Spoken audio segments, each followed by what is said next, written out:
there's a lot of things in our world, in our childhood, in our growing up, in our youth, that there's still a lot of emotion around. There's a lot of really intense emotion. People acting very much from fear, anger, sadness, hurt, guilt, shame, grief. We're acting very much from these, and this makes us not react to situations from our highest intention, our highest, how we would most love to show up in those events. There's a difference between that on a conscious level and that on an unconscious level. I mean, really, it has to be there on an unconscious level, which is the key to it.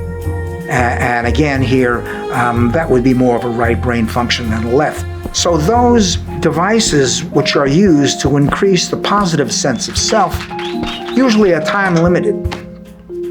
You know, they work for a while, they work in a certain context, they may work in this context, but then when the stressor comes up and bang, it's going back to another sense, etc. So for me, the real changes in what we used to call character structure, therapy, making changes in character structure, or using life experiences in the personality to change character structure.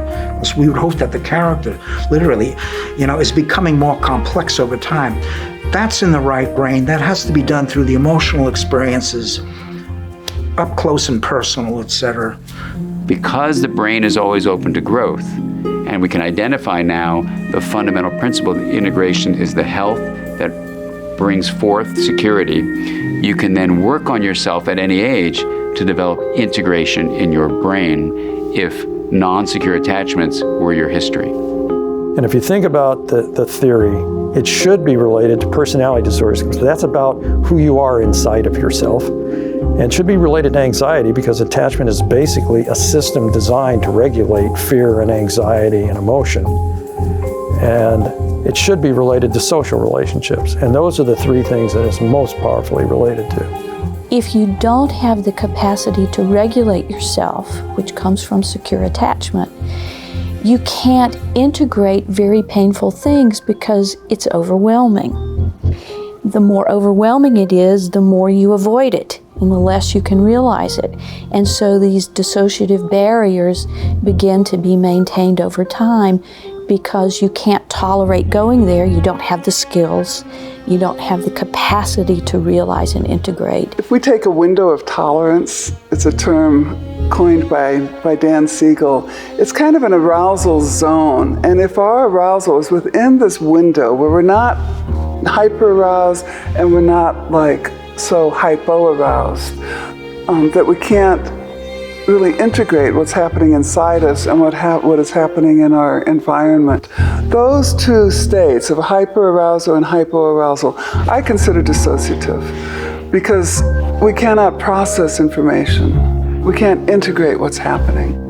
We now know that there is the phenomenon of unconscious emotion.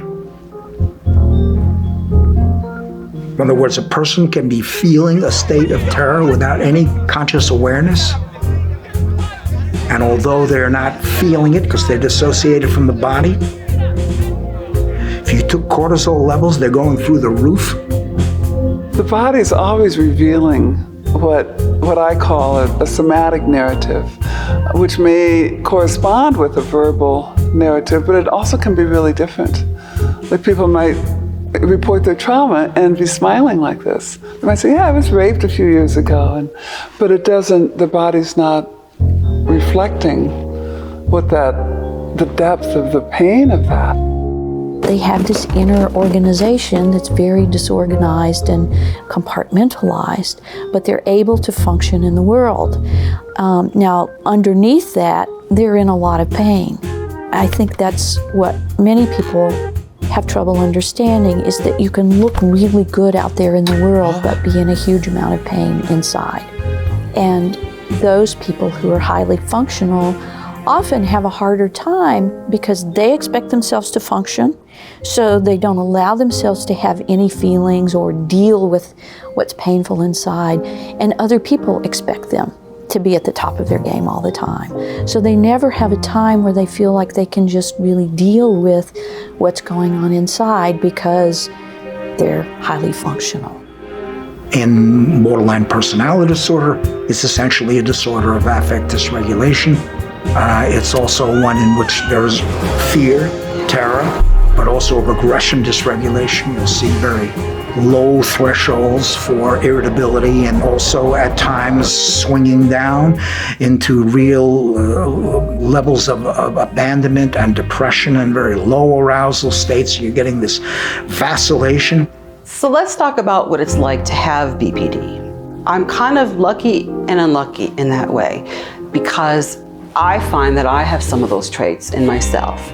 Because I grew up in that kind of environment, naturally, some of this pathology attached itself to me, and that's how I think I was really so able to really get into the borderline mind.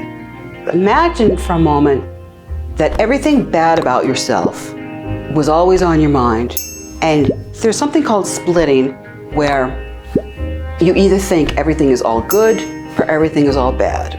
Either you're all good, all bad, other people are all good, all bad, situations all good, all bad. Really, you don't see that middle at all. The emotionally mature individual is not someone who is autonomous, who can work it all out by their own coping mechanisms. It's also the person who at times can go to others and shift back and forth between auto-regulation in autonomous contexts when you're alone and interactive regulation in interconnected contexts, and shift back and forth. One form of an insecure personality is always auto-regulating. They're always going into their own head, but they can't go to others. The other person is always going to others, but can't literally auto-regulate apart from others. It's the ability to move back and forth between the two that is the optimal situation. Oh, I finally saw the light from the burning bridges left behind. I got my own back.